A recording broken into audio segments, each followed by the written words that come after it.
We have to finish box office weekend, and since we basically covered the daily weekend, we covered the daily, so let's go to the Sunday box office week. And Mufasa and Sonic are technically tied at the box office. Yes, Mufasa and Sonic are tied at the box office.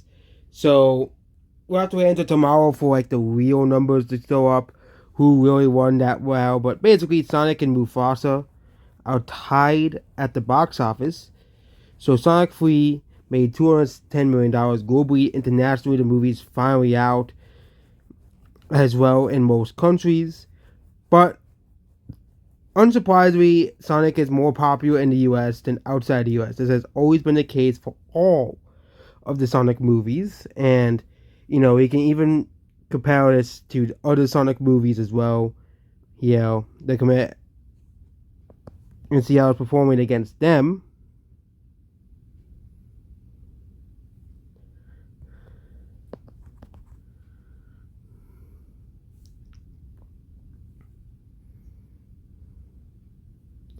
Here, and we have all three of the Sonic movies. First one was cut short by COVID, but you can compare the box office to all of them. So, we're past Sonic 2.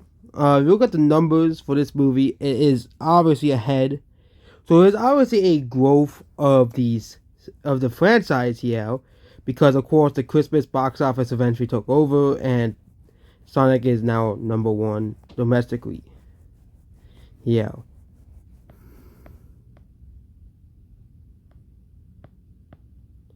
Yeah. And yeah, Sonic 1 versus the last two movies. Definitely there was an increase between movies.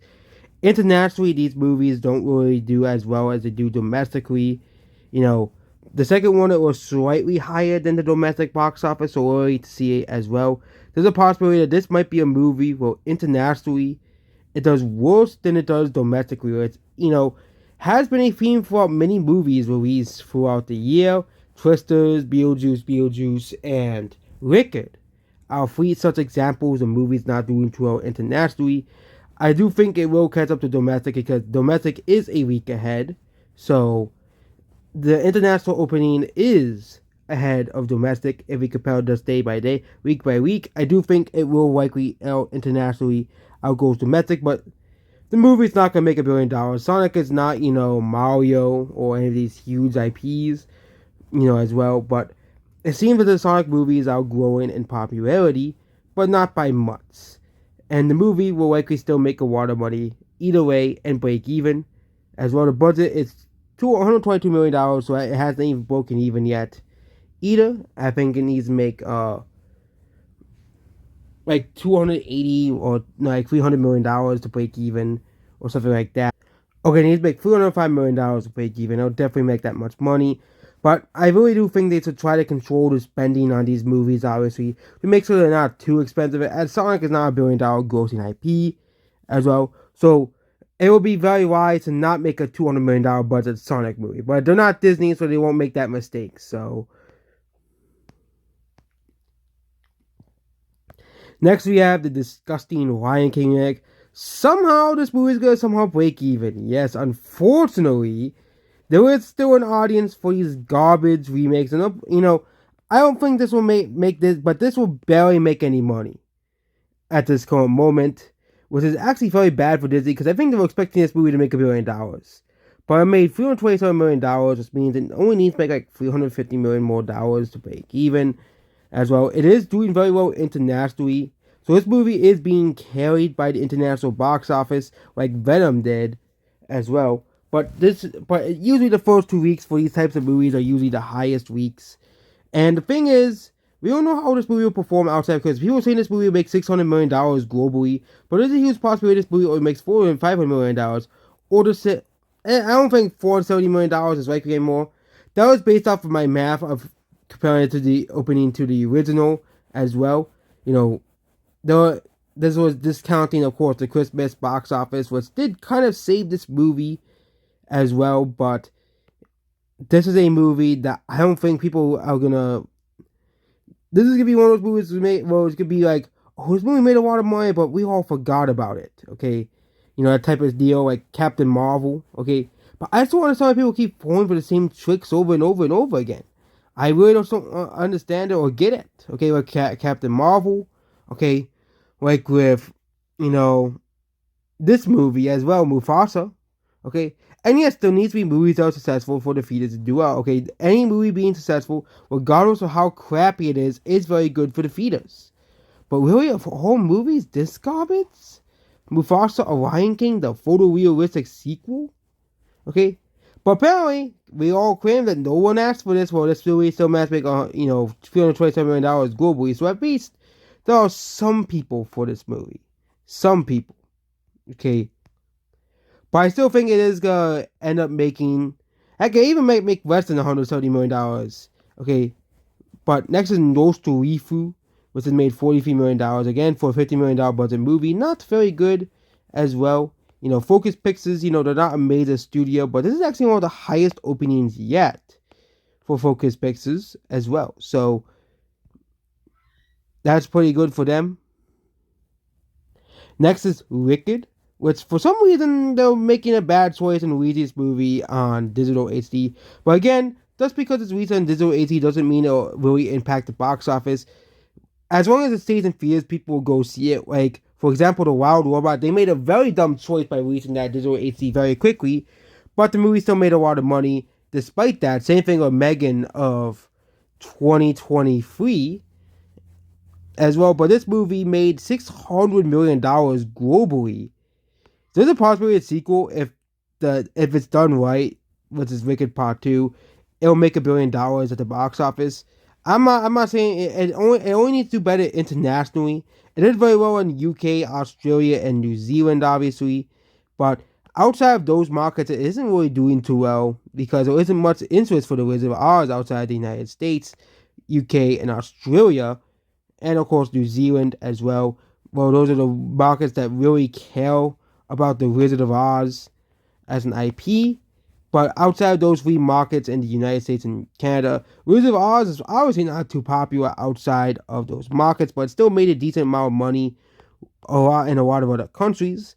And I wouldn't be surprised if Wicked Part 2 makes a lot of money as well, as this movie, as I predicted, would become this huge, actually way more successful than anyone has thought. So, yeah, next is Moana 2. Okay, with this movie, still might make $1 billion. It is doing very well throughout the holidays. And also internationally, this movie is still doing very well. You know, it isn't the worst movie to make $1 billion. That would be like Captain Marvel and the Four Wheelers, like Lion King movie. Okay, those movies are definitely the least deserving movies of that milestone.